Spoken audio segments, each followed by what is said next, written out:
At 2:28 in the morning, something happened inside a quiet home in the 𝐂𝐇𝐀𝐏 foothills of Tucson, Arizona. No alarm was triggered, no neighbor heard a scream, no camera recorded the moment. But a small medical device connected to an 84-year-old woman's heart suddenly lost its signal. Her name was Nancy Guthrie, and investigators now believe that exact moment may mark the start of her disappearance. Because just 6 minutes later, a vehicle appears on a dark residential road 2.5 miles away from her house. Inside the home, everything looks normal. Her phone is on the table. Her wallet is still there. Her medication hasn't been touched. But Nancy Guthrie is gone. Security cameras had already stopped recording. So detectives began focusing on 3 numbers that keep appearing in the timeline. 2:28, 2.5 miles, 6 minutes. And the deeper investigators looked at those numbers, the more one disturbing possibility began to emerge. This may not have been a random disappearance. It may have been planned, minute by minute.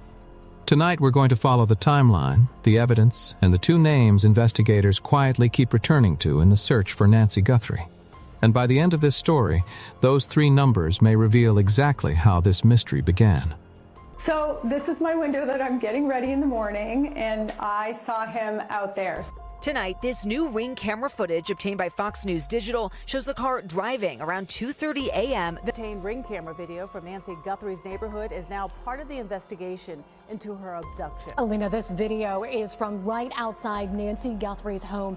For the first time, NBC anchor Savannah Guthrie acknowledges that her kidnapped mother may not be alive.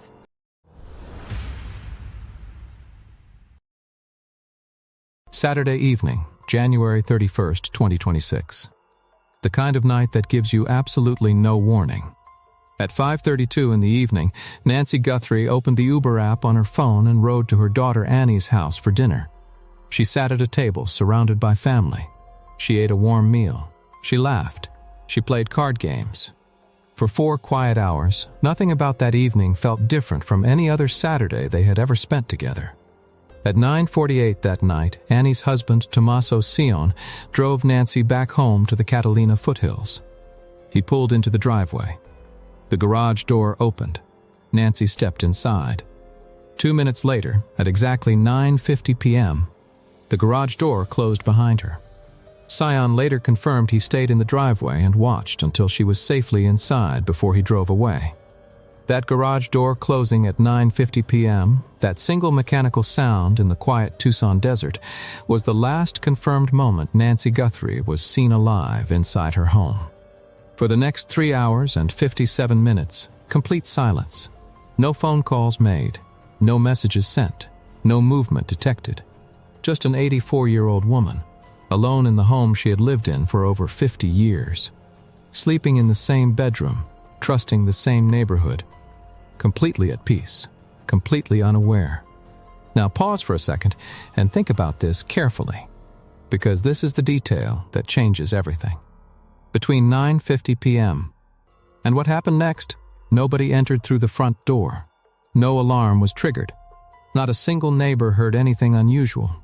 So the question that has driven this entire investigation from day one is this: how does someone penetrate a locked, gated property in complete darkness and remove a person without leaving a single trace that the outside world could detect? The answer starts at 1:47 in the morning. That was the exact moment Nancy's doorbell camera went dead. Not a power outage, not a random malfunction. Investigators confirmed the device was deliberately disconnected at a precise moment before anyone came near the front entrance. The camera bracket remained bolted to the wall. The camera itself had been physically removed and taken. 25 minutes later, at approximately 2:12 a.m., a second Nest camera on the property registered a motion detection alert. Something had moved through its field of view. But Nancy did not have an active cloud storage subscription for that camera. The software saw the movement. The storage recorded nothing. That motion alert sat frozen in the system, like a witness who watched everything happen and was never allowed to speak. Then came the moment that cracked this investigation wide open. PB's NewsHour confirmed through law enforcement sources that Nancy's doorbell camera was disconnected at 1:47 a.m. That software detected movement at 2:12 a.m. but no footage was saved, and that her pacemaker monitoring app lost signal at 2:28 a.m., details verified directly by the 𝐂𝐇𝐀𝐏 County Sheriff's Department.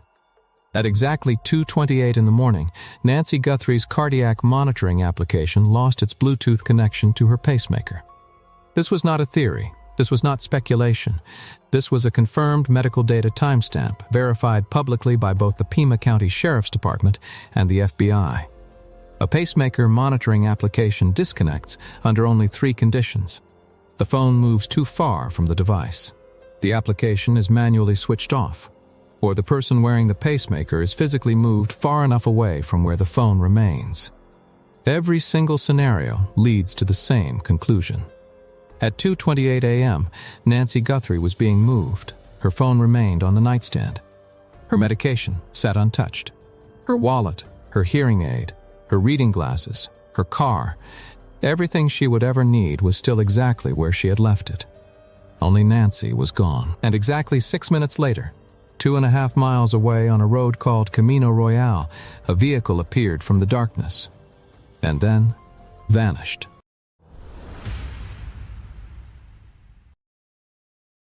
To understand what was taken from this world on the night of February 1st, 2026, you first need to understand who Nancy Guthrie actually was. Not a headline, not a case number, not a victim profile sitting inside a federal database.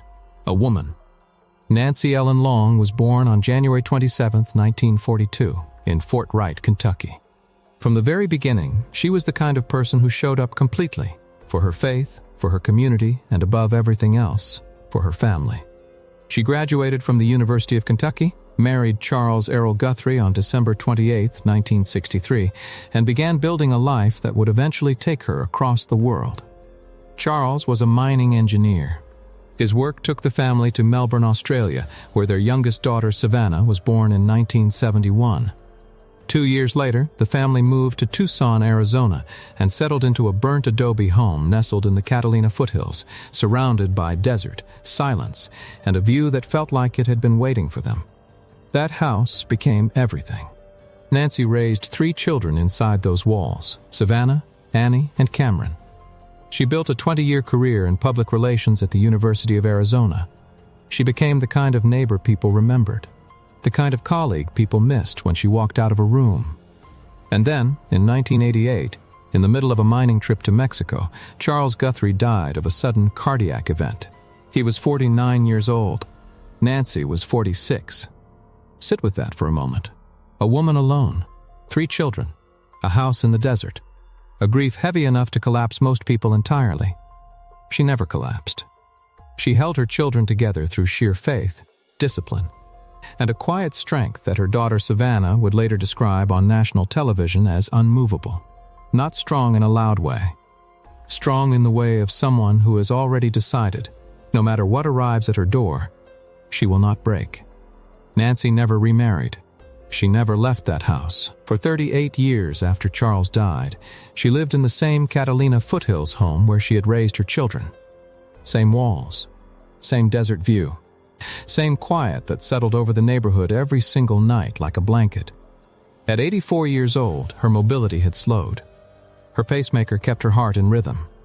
Her daily medication was non-negotiable. Missing even a single dose carried serious medical risk. But her mind, according to Sheriff Chris Nanos himself, was sharp as a tack. Pull back from the grief for just 1 second and ask yourself something that investigators have been asking since day one. Who benefits from knowing the precise daily routine of a woman this vulnerable, this isolated, and this predictable? Because Nancy was not random. She was chosen. And choosing her required knowledge that only someone close to this family could possess. CNN confirmed in their deep background report on Nancy Guthrie's home that she had lived on the property since 1975. Over 50 years in the same desert neighborhood she described just months before her disappearance as laid back, gentle, and wonderful. In November 2025, just 3 months before she vanished, Nancy sat at lunch with Savannah on the Today Show, filmed right there in Tucson. She laughed about javelinas eating her plants. She called her neighborhood wonderful. She called the air peaceful. 3 months later, that same neighborhood became a federal crime scene. On the last Saturday evening of her normal life, Nancy sat around a table with her daughter Annie and her son-in-law Tommaso Sion. She played cards. She laughed. She said goodnight. She had absolutely no idea that somebody in the darkness outside already knew her address, her cameras, her gait, her medication schedule, and her Sunday morning routine, down to the minute, and that somebody was already moving.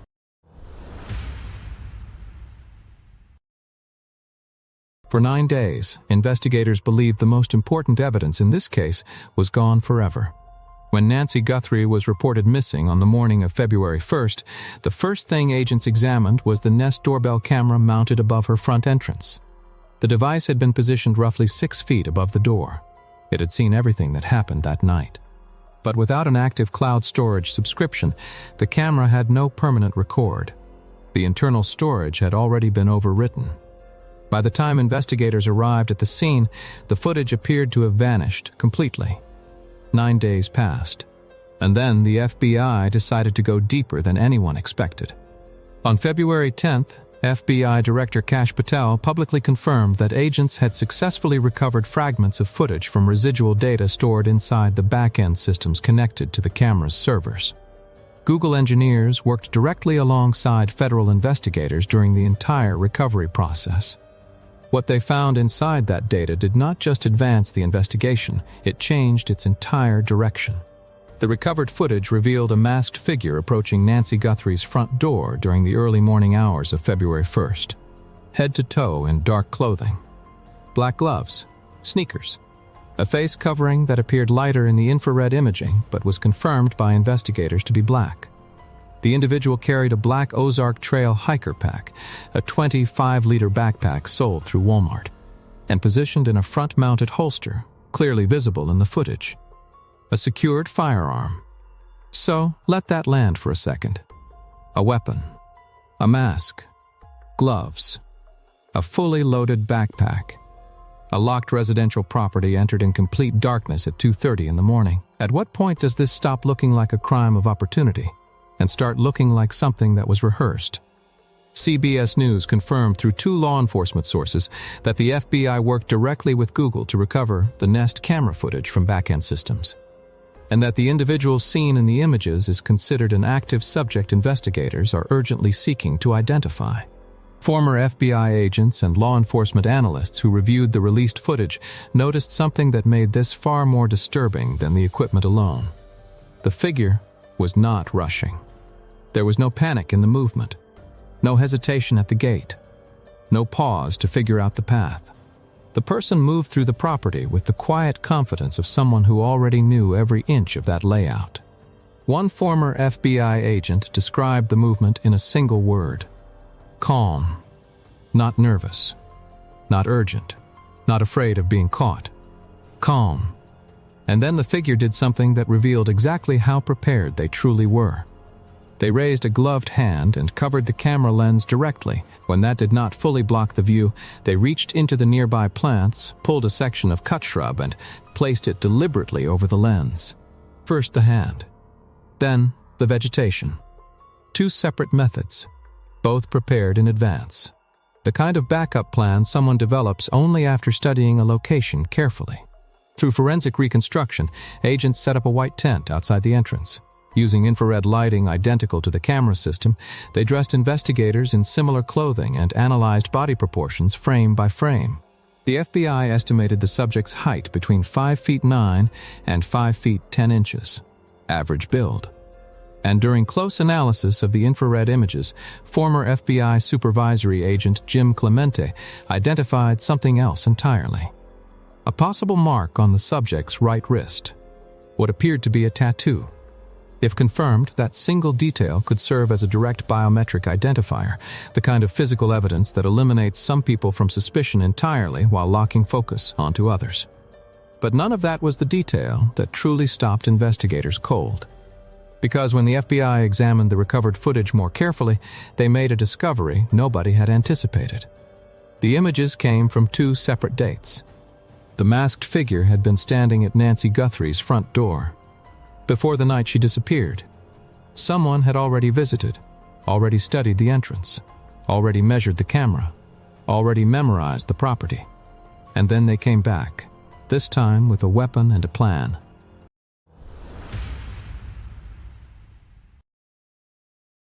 Every serious investigation eventually arrives at the same moment. The moment when the evidence stops pointing outward, toward strangers, toward random possibilities, and begins pointing inward, toward people who were already there, toward people who already knew. In the Nancy Guthrie case, that moment arrived through two names that kept surfacing inside the same timeline, the same geography, and the same documented history. Tommaso Cion, Dominic Evans. Neither man has been charged with a crime.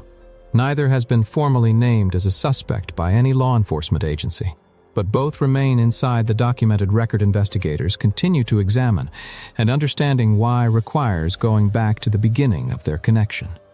It starts in April 2007 in Tucson, Arizona. Dominic Evans, a drummer, answered a Craigslist advertisement looking for musicians. Tommaso Cion responded to a separate posting in the Tucson Weekly. The two men met alongside guitarist Walter Gonchoffs. They formed a band called Early Black, indie rock, post-punk, grunge, and began performing at venues across Tucson, occasionally traveling to Phoenix and Flagstaff. In 2009, they recorded an album together at Loveland Studios. They called it Life, Love, Murder. Through rehearsals, road trips, late nights, and years of shared performances, a friendship developed. A friendship that lasted nearly 19 years. For every single one of those 19 years, Tommaso Cion was already married to Annie Guthrie, Nancy's daughter, which means he was already connected to Nancy Guthrie through family. And this is the detail investigators keep returning to. Over nearly 2 decades of close friendship, what kind of information passes naturally between two people who trust each other completely? Think carefully about that. Conversations during long drives between cities. Discussions after late rehearsals. Casual exchanges between two men who had no reason to guard their words around each other. Over 19 years, an address. A daily routine.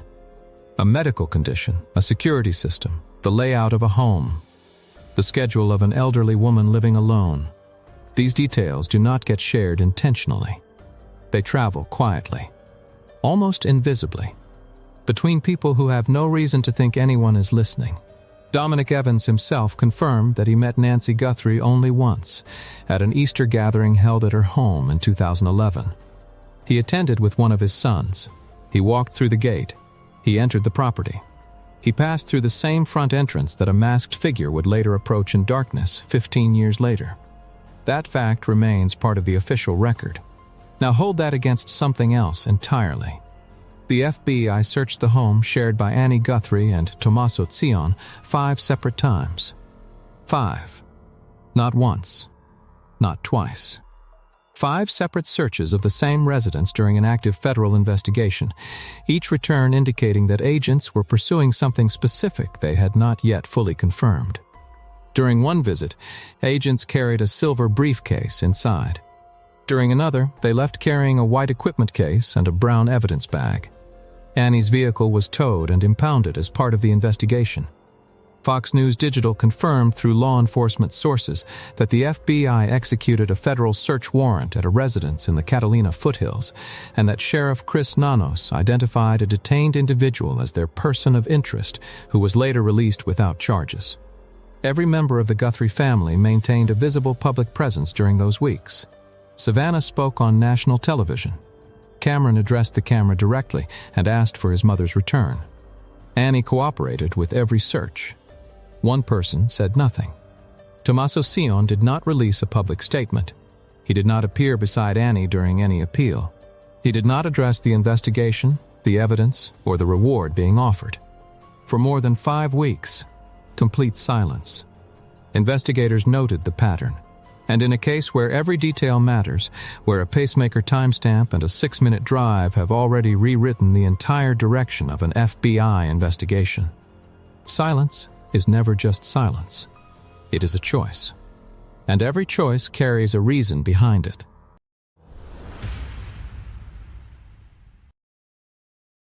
While investigators followed every visible lead, the vehicle, The footage, the names, something was happening quietly in a laboratory in Florida that could change everything. DNA. From the moment investigators processed Nancy Guthrie's property, they knew they had something. Biological material recovered from the entrance of her home confirmed through testing as hers. Blood on the front porch. Evidence of a struggle that nobody heard. But mixed into that biological evidence was something else entirely. A DNA profile that did not belong to Nancy. It did not match any member of her immediate family. It did not match anyone in close contact with her.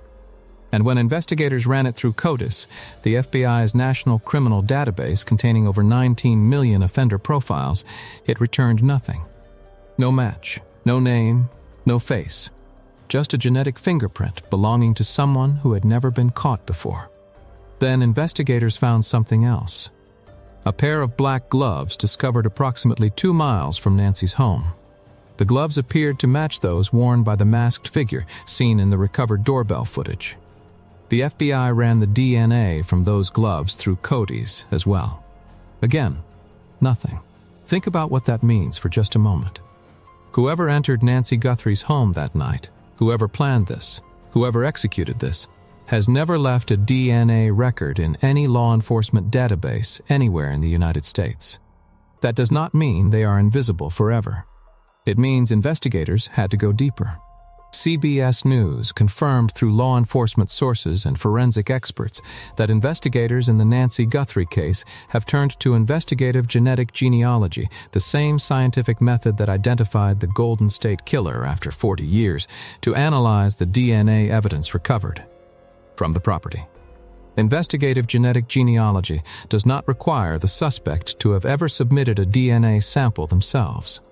Instead, it searches publicly available genealogy databases, platforms where ordinary people have voluntarily uploaded their genetic information to find relatives. From even a partial match with a distant cousin, forensic scientists can begin building a family tree, branch by branch, generation by generation, until the search narrows to a single individual. It is the same method that cracked the Golden State Killer case after 4 decades of silence. The same method that identified Bryan Kohberger in the University of Idaho murders. Sheriff Chris Nanos confirmed publicly that his lab had reported challenges with the DNA sample, mixed profiles that required additional separation before submission. He did not hide his frustration. But he also did not hide his resolve. He said those exact words, "We are not going to give up." Meanwhile, another discovery sent a wave of cold through the entire investigation. Investigators returning to Nancy's neighborhood began asking residents a very specific question. Had anyone experienced unusual interruptions to their internet connection on the night of January 31st? Several homeowners reported gaps in their service. Some residents noticed missing sections in their Ring camera recording histories, deleted windows corresponding exactly to the time investigators were already studying. And when forensic analysts reviewed the recovered doorbell footage frame by frame, they noticed something in the pocket of the masked figure that nobody had caught before. An object that looked like a small antenna device. A possible signal jammer. A piece of equipment capable of disabling wireless security cameras, internet connections, and recording systems across an entire residential block, simultaneously, without touching a single device. If confirmed, that detail does not just explain the missing footage. It reframes the entire crime. Because a signal jammer is not something a person buys on impulse. It is not something a person carries by accident. It is specialized equipment that requires research, preparation, and a deliberate decision to blind an entire neighborhood before moving through it. This was not a crime born from desperation. This was engineered. And somewhere inside 10,000 hours of surveillance footage, inside a DNA sample fighting its way through a laboratory, inside the digital ghost trail left behind by every phone that moved through that corridor between 2 a.m. and 3 a.m., the answer already exists. It is simply waiting to be found.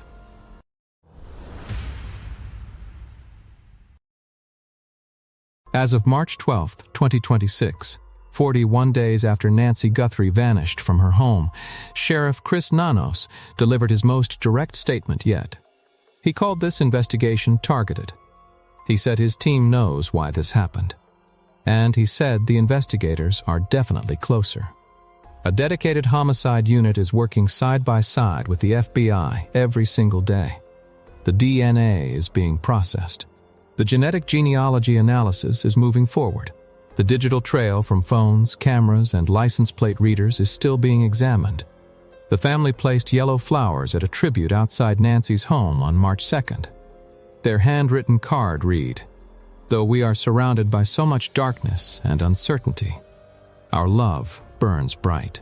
$1 million is being offered by the family for information leading to Nancy's return.